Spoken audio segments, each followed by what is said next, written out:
Su propio interés, y tenemos a un secretario de Defensa Nacional, hoy Salvador Cienfuegos, absolutamente debilitado en medio de esas facciones de militares que crecieron a lo largo del sexenio de Felipe Calderón.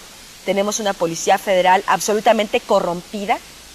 A propósito de eso, hay un personaje central en el análisis que haces en México en Llamas, García Luna. Bueno, justamente yo desde el primer libro que publiqué, desde 2008, fui la periodista que durante 5 años investigó la corrupción de Genaro García Luna y de su equipo de policías corruptos. Pude encontrar pruebas fehacientes, no solo de su enriquecimiento ilícito e ilegal, diría yo, porque ni siquiera son bienes que haya declarado ante el fisco. Tengo las pruebas documentales de ello.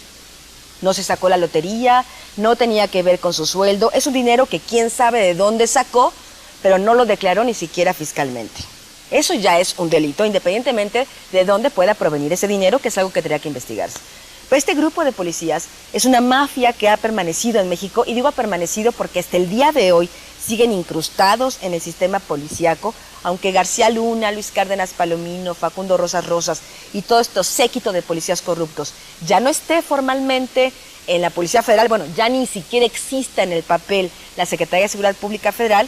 Lo cierto es que la gran mayoría de los mandos con los que hoy por hoy está queriendo el gobierno federal combatir a la delincuencia organizada siguen siendo mandos corruptos que dependen de García Luna y de Luis Cárdenas Palomino.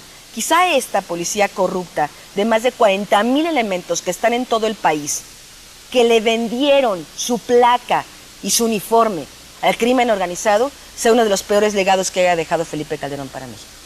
Me interesa mucho también que nos comentes, por favor, ¿qué tiene que ver la intervención de las agencias norteamericanas, políticas y de espionaje en todo este planteamiento? Volvemos en un momentito.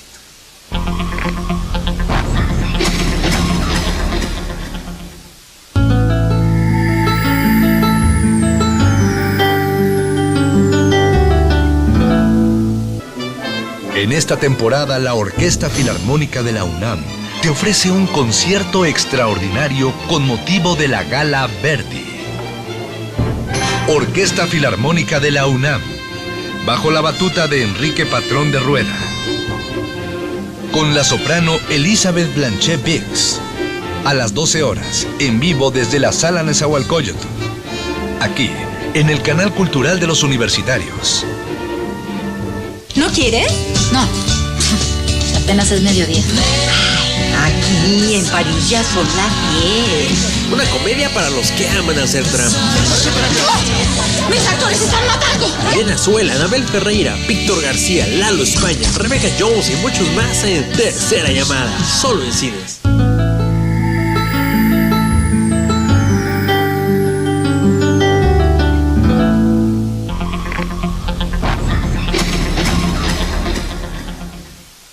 La intervención norteamericana en todo esto, Anabel. Bueno, es muy importante lo que preguntas, porque no se puede entender el caos que está viviendo en México sin la mano del gobierno de Estados Unidos. No solo en el presente, sino en el pasado.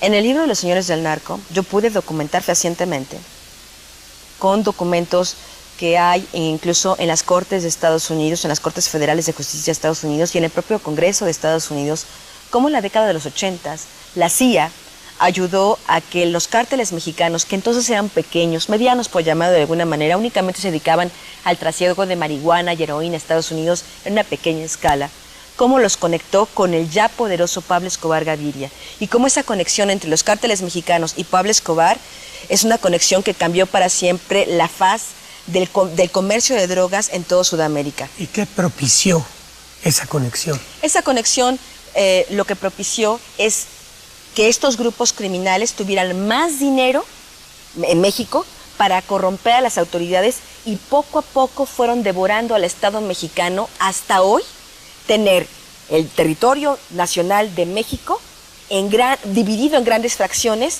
controladas en su gran mayoría por el crimen organizado, no por el gobierno ni federal, ni los gobiernos estatales, ni los gobiernos municipales. Hay grandes facciones, grandes fracciones de México gobernadas hoy por estos grupos criminales. Pero entonces te preciso, ¿quién propició esa relación con Escobar? ¿O qué circunstancias? Lo que motivó que el gobierno de Estados Unidos, en más repugnante pragmatismo, diría yo, que el fin justifica los medios, en ese momento, en esos años, finales de los 70, principios de los 80, había surgido en Nicaragua un gobierno de izquierda, el Frente Sandinista de Liberación Nacional. Y cuando el gobierno de Estados Unidos ve esto, no querían tener una nueva Cuba, pero ahora incrustada en el continente, en Centroamérica. Pensaron que esta infección comunista podría terminar devorando al continente. Entonces, lo que hicieron es, para derrocar ese gobierno, ese movimiento de izquierda, crearon una guerrilla. Y esa guerrilla fue financiada en un principio por el gobierno de Estados Unidos. Cuando surge el escándalo mundial Irán-Contras, el gobierno de Estados Unidos, el Congreso formalmente decide cortarle los recursos que transparentemente le estaban dando a la contra nicaragüense, y lo que hace la CIA, por órdenes de entonces George Bush padre, que era el titular de la CIA, fue que había sido titular de la CIA, entonces era secretario de Estado. En ese momento lo que hace es que se conecten el cártel de Colombia, encabezado por Pablo Escobar, y los mexicanos, que les abren las fronteras de Estados Unidos, particularmente el aeropuerto de Florida, entre otros, pero particularmente el aeropuerto de Florida, para que lleguen los aviones cargados de droga. Venían de Colombia, hacían escala en México, repostaban combustible, llegaban a Florida y a otros estados de Estados Unidos, y a cambio de eso, esas ganancias, los narcotraficantes con esas ganancias iban a financiar a la contra nicaragüense. Y así fue como ocurrió durante varios años. Ya recuerdo, fue patrocinada la contra por el narco. Así es. Por las ganancias del narco. Así es. Y eso propició la relación con México, con los narcos mexicanos. Así es. Y lo que hizo que los narcos mexicanos pasaran de pequeños marihuaneros y productores de amapola a grandes traficantes de cocaína. Las ganancias de la cocaína fue que permitió que pequeños narcotraficantes como Ernesto Fonseca Carrillo, como Rafael Caro Quintero, como el propio Miguel Ángel Félix Gallardo, de ser de este tamaño, se convirtieron en capos importantes por el poder económico que les daba las ganancias de la cocaína. Entonces esto me lleva a la pregunta original. La participación norteamericana en este panorama es decisiva desde el principio. Desde el principio y hasta ahora, porque habría que recordar que la presencia y la intervención del gobierno de Estados Unidos ha sido permanente. No hay que olvidar que la Agencia Antidrogas de Estados Unidos, la DEA, está en México y opera con toda libertad a sus anchas, y que además, a través del Plan Mérida, durante el gobierno de Felipe Calderón, se subyugó absolutamente la administración de Calderón a los caprichos del gobierno de Estados Unidos, tanto que la DEA tenía un equipo de más de 200 servidores públicos federales mexicanos bajo sus órdenes, que hacían operativos en los que eran orquestados, coordinados y supervisados por la propia Agencia Antidrogas. Pero entonces, Anabel, esto le da fundamento, todo lo que nos dices, a un planteamiento que se ha hecho repetidamente, que estamos haciendo aquí una guerra de los Estados Unidos. Sí y no. Yo soy de las personas que piensa que cada país debe asumir las responsabilidades que le corresponden. Efectivamente, y no reculo en ello, el gobierno de Estados Unidos ha tenido un papel importante en el caos, importante. Pero finalmente, las malas decisiones, la colusión con los cárteles de la droga, la protección a estos cárteles durante décadas fue del gobierno mexicano. El gobierno mexicano que traicionó a los mexicanos ligándose y coludiéndose con los narcotraficantes desde por lo menos el gobierno de Luis Echeverría hasta por lo menos documentado, que yo he podido documentar, el gobierno de Felipe Calderón. Habría que investigar cuáles son las circunstancias de esas conexiones en el gobierno actual. Creo que es algo que se tiene que hacer, pero yo te puedo afirmar que de Luis Echeverría hasta el último día del gobierno de Felipe Calderón ha habido esta colusión que finalmente es lo que ha permitido que estos grupos delincuenciales tengan el control de gran parte del país. Por lo tanto, el problema viene de dentro del aparato gubernamental. Absolutamente. Sí hay una corresponsabilidad de Estados Unidos, pero finalmente México y el gobierno mexicano han sido la matriz del caos. ¿A qué ha derivado esto, además de la guerra, respecto a la corrupción? Bueno, por un lado tenemos a instituciones mexicanas totalmente desquebrajadas. Hoy el gobierno de Enrique Peña Nieto ha iniciado su mandato con un país hecho pedazos, con instituciones fragmentadas. La PGR está fragmentada, penetrada por grupos de la delincuencia organizada, donde ahora sabemos que la supuesta limpieza que hizo el gobierno de Felipe Calderón fue solo para quitar a los que estaban en contra de los narcos y dejar a los que estaban a favor de los narcotraficantes dentro de las instituciones. Tenemos un ejército, como repito, fragmentado. Tenemos una policía federal que dejó incluso de ser solo una policía que protegía a narcotraficantes, sino una policía operadora de narcotraficantes. Yo en el libro de México en Llamas revelo cómo incluso, y tengo documentos que lo prueban, el hangar que rentaba la Policía Federal en el Aeropuerto Internacional de Toluca era utilizada por los carteles de la droga para bajar ahí y desembarcar su droga.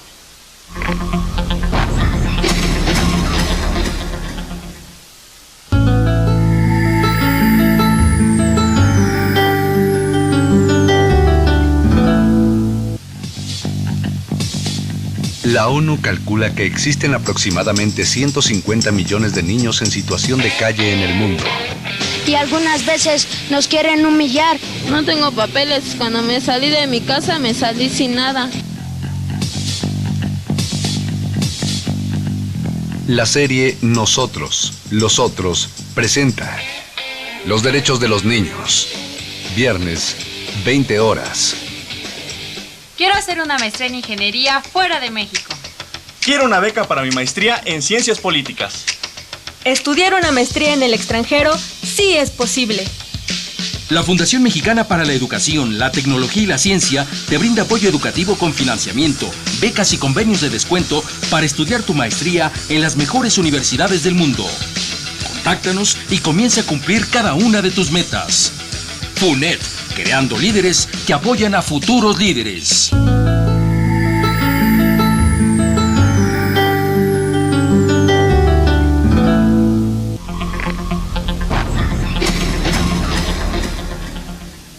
En los últimos 3 años, Anabel Hernández ha publicado 3 libros sobre los sexenios panistas, en los cuales denuncia los abusos del poder de funcionarios gubernamentales, así como la corrupción, el tráfico de influencias y las complicidades que han sostenido con grupos del crimen organizado. Según la periodista, esta trilogía ha desatado el enojo de personajes del equipo de Calderón, por lo que ha padecido durante años y hasta la fecha amenazas de muerte. Con contundencia y como resultado de su vasta investigación sustentada en documentos, testimonios, correos electrónicos, averiguaciones previas y narraciones directas de protagonistas y víctimas de la violencia, así como de fuentes de la DEA, del Cártel de Sinaloa y de militares en activo de muy alto nivel, Anabel Hernández afirma, entre otras cosas, que Fox recibió $20 millones para permitir que el Chapo Guzmán escapara de la cárcel, que Calderón protegió al Cártel de Sinaloa, que en el aeropuerto de la Ciudad de México se trafica droga y que Juan Camilo Mourinho murió en un atentado. En el 2010 salen a la luz los 2 primeros libros de esta trilogía, Los señores del narco y Los cómplices del presidente.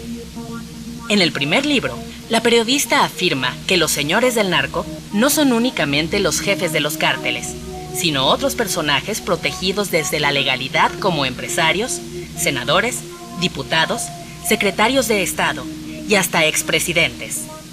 Ellos son, dice, los intocables, a los que el gobierno no persigue y sin los cuales los grandes jefes de la droga no serían más que simples campesinos dedicados al cultivo de marihuana y amapola, y no millonarios que se ubican entre los hombres más ricos del mundo.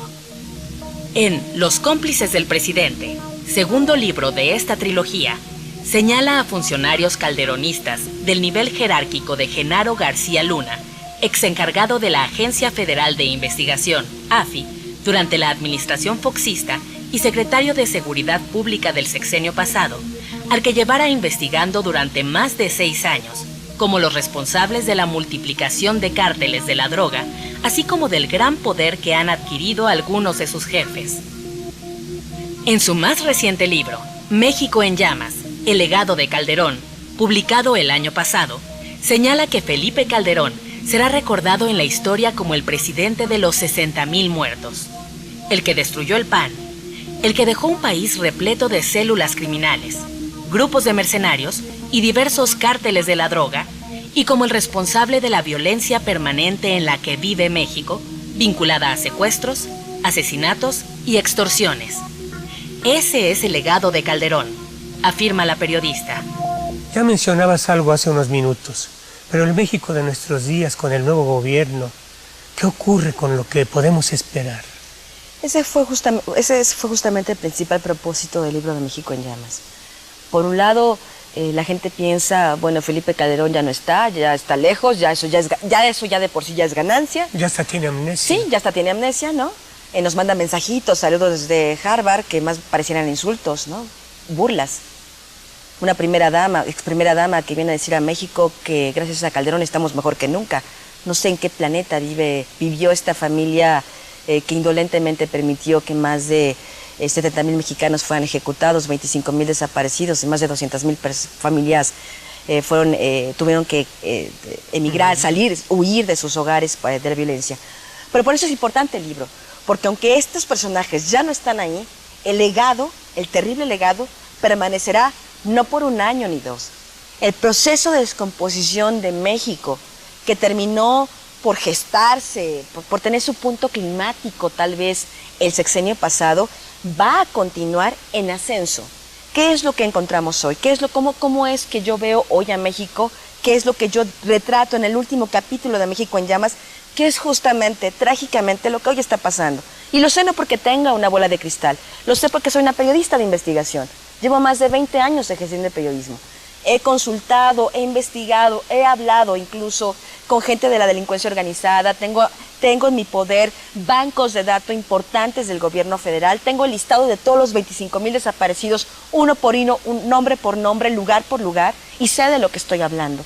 Y estoy hablando de que hoy México, además de esta guerra de alto impacto que se vive entre los cárteles de la droga, además de las batallas, por llamarlo de alguna manera, del gobierno federal contra esos cárteles de la droga, donde hay cada vez menos, por cierto, detenciones de delincuentes, por otro lado tenemos a cientos de células criminales que se diseminaron de los cárteles de la droga, que hoy son pequeñas entidades criminales independientes que no le obedecen ni a Joaquín Guzmán Loera, el Chapo Guzmán, ni al Z40, ni a Héctor Beltrán Leiva, a nadie, que son pequeñas ínsulas del crimen organizado que se apoderaron de una colonia, de un municipio, de la parte de un estado, de la parte del país, y que hoy el gran botín para esas pequeñas organizaciones criminales que ya no están insertas en el gran mercado mundial de droga es la gente. Por eso en México están aumentando y aumentarán aún más los delitos del fuero común, como robo a casa habitación, como violaciones, como ejecuciones no forzosamente vinculadas al crimen organizado y delitos federales como el secuestro, como la trata de personas y como la extorsión. Son delitos que hoy están creciendo justamente porque estas células criminales, acostumbradas ya durante 6 años que pasaron a vivir del crimen, no van a declinar, no van a colgar sus armas en el perchero y van a decir, bueno, esto ya se terminó, cada quien nos vamos a nuestra casa. No, es gente, delincuentes, la gran mayoría entre 18 y 27 años de edad, que se acostumbraron a tener dinero fácil. Como hoy ya no viven de los grupos, de los cárteles de la droga para quienes servían, ahora necesitan vivir de alguien, y de quien están viviendo es de lastimar constantemente a la sociedad mexicana con las extorsiones, con los secuestros, con la trata de personas, para así seguir chupando y exprimiendo al país. Vaya complicado panorama. Yo sostengo, Anabel, aunque sea brevemente podamos decirlo, que si se intervinieran los circuitos financieros del crimen organizado, del narcotráfico, podría no morir nadie.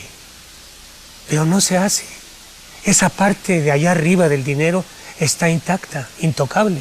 Yo he estado participando en una serie de conferencias internacionales, he estado en un circuito más o menos por un año, año y medio, y justamente es lo que yo he ido a denunciar y a señalar y a puntualizar, igual a la ONU en Viena, como a Amán, ahora en Jordania, hace ya algunas semanas, donde yo manifestaba justamente que lo que está pasando en México, esta guerra, estos muertos, esta infamia, es con responsabilidad, sí, del gobierno de México, sí, del gobierno de Estados Unidos, como ya lo narramos, pero también de la comunidad internacional, porque finalmente lo terrible de todo es que el mundo entero se beneficia de esas ganancias ilegales, por eso no las tocan. Porque ese dinero ilegal llega a Wall Street, llega a la bolsa de Tokio, llega a la bolsa de valores de Inglaterra, está en todas partes. Y nadie quiere embargarlo y declararlo ilegal porque ese dinero mueve economías en el mundo. Y nosotros los mexicanos pagamos con los muertos la sangre de los desaparecidos. Y el periodismo de investigación en todo esto, me interesa mucho saber que el público sepa qué te mueve para realizar ese trabajo que desde luego aporta enorme cantidad de datos, de fundamentación para comprender lo que está pasando en México, pero a ti te crea muchos riesgos, amenazas reales, serias, terribles. Bueno, Virgilio, yo lo que he aprendido en 20 años de periodismo, viendo también el periodismo que se ha ejercido en otros países, es que un buen periodismo puede cambiar la historia de las naciones. El buen periodismo de rendición de cuentas, de denuncia de corrupción, de denuncia de abusos de derechos humanos, puede dar la vuelta a la historia y hacer que los ciudadanos y la gente se empodere para exigir a esos gobiernos corruptos o asesinos cuentas. Hay decenas de ejemplos de eso, desde el Watergate hasta el caso de Fujimori, que hoy se pudre en la cárcel gracias a la investigación de muchos periodistas que denunciaron el tráfico de armas y dineros con Montesinos. Tenemos muchos casos muy importantes de Perú, perdón, donde muestran que el buen periodismo puede ayudar a una rendición de cuentas a estos hombres de poder. Por eso lo hago. Creo que por supuesto no soy la única, ni la última, ni mucho menos. Yo me siento parte orgullosamente de una generación de jóvenes periodistas en México que no estamos dispuestos a callarnos bajo ninguna circunstancia, que estamos dispuestos a seguir peleando aún, y no es solo mi caso. Yo sé que mi circunstancia es delicada, estoy amenazada de muerte. Genaro García Luna y sus policías corruptos empezaron a contratar a policías para matarme desde diciembre del año 2010, que publiqué Los Señores del Narco, y hasta ahora sigo amenazada de muerte, como muchos otros periodistas mexicanos. El punto es que a pesar de ello, sigamos ejerciendo nuestro periodismo, porque si los periodistas nos arrodillamos ante los corruptos, la gente no va a tener información para tomar decisiones, porque finalmente ese es el punto final de este periodismo, el punto final de estas investigaciones es servir a la gente, y que con esa información la gente se empodere y tome decisiones. En ese servicio, decididamente, está Anabel Hernández. Con todo nuestro respeto, nuestra admiración y nuestra solidaridad, Anabel. Gracias. Muchas gracias por venir a Revelaciones Periodismo en Libros. Gracias.